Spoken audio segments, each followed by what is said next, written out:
won that, where Wolves are in the table and where it leaves you with your games in hand. Was that one of the biggest wins of your time as Arsenal manager? No, it was a great one.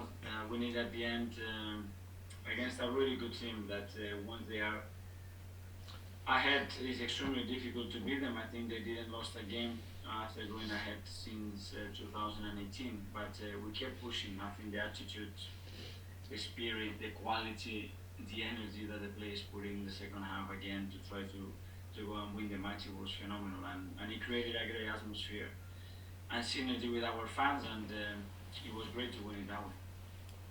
That seemed to be putting a frustrated figure for a lot of the game, but did he almost sum it all up that he was still going right at the end to create the goal? Yes, and that's what we need as a team now. That now we are building a team with a lot of young talent and a lot of new players that they live those experiences. And I said to them at halftime, you know, you want to be at the top at the end of May, we're going to have to overturn results maybe 2, 3, or 4 times, and today is an opportunity. I'm especially happy when a player individually makes an error that costs a goal, that then the team can put that aside, win the match, and they will be talking about it. The players were criticised for the way they celebrated the win at Wolves a couple of weeks ago, but no one was going to stop them celebrating today, were they?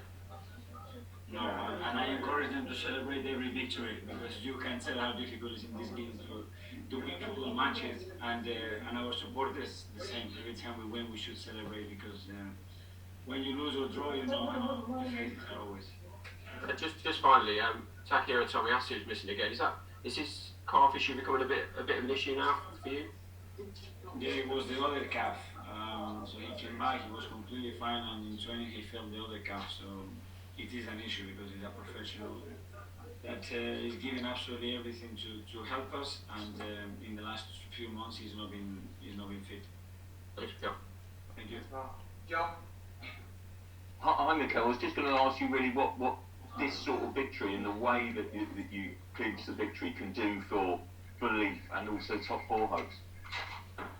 It puts us a little bit closer. 1 game less, another 3 points, 14 games to go, and now it's about Watford. But again, I think it's about the belief that we should keep playing the way we are playing and keep insisting and have that resilience, that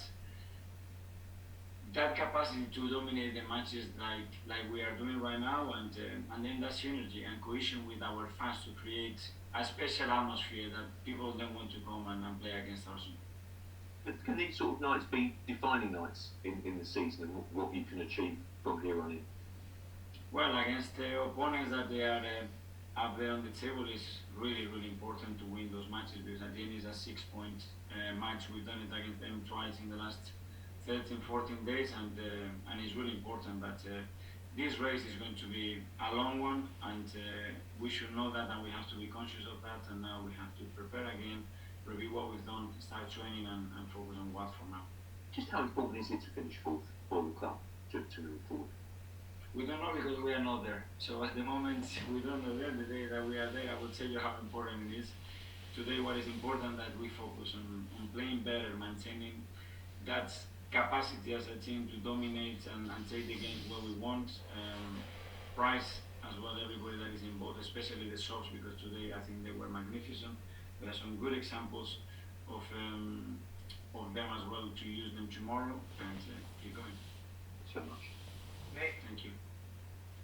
Hi, Mikel. I know the goal's officially gone down as an own goal, but it looked like Lacazette had scored. You said before the match to keep faith in him, not to worry. That must have sort of justified all your faith in him, did it? When I see our striker on the 85th minute chasing a fullback on the corner flag, winning the ball back, playing, going, fighting, going, missing 1 chance, missing 2 chances, going again, what can I do? I can only praise him and try to help him as much as possible and give him support. And at the end, he got the reward for me, like I said. It's going to be, you think it's his goal, yeah? Yeah. Okay. It's going to be very hard to replace that ability and that spirit, isn't it? Whenever his time here comes to an end. Yeah, but we don't know what's going to happen at the end of the season. What he needs to do is that put aside that future. It's part of our game. We don't have contracts that they run in 20 years. That's part of our job. and we have to be conscious of that.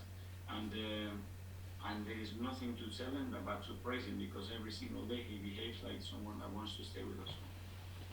Yes, thanks. James? Hi, Mikel. Hi. There was obviously a lot made of the fact that you left yourself with Laka and Eddie Nketiah as your only two recognised strikers after letting Aubameyang go. Do you feel they're rising to that challenge of filling that gap and stepping up?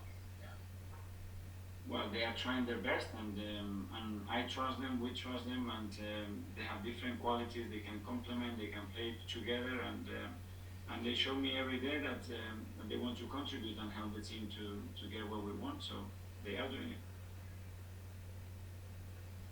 They obviously came on tonight and had a really positive impact. Do you think this is a kind of performance that you can build on? Nico, yeah, he was great. I told you last week, I see a different Nico. I don't know, it's his energy, what he transmits, his happiness, his all-around play, how he's training. I was convinced that he could come in and do something for the team. Thanks, James. Art? Hi, Mikel. I think a lot of times this season it's felt like Arsenal have won games they wouldn't have done in previous seasons. I know you mentioned the resilience earlier, but where does that resilience actually come from, do you think?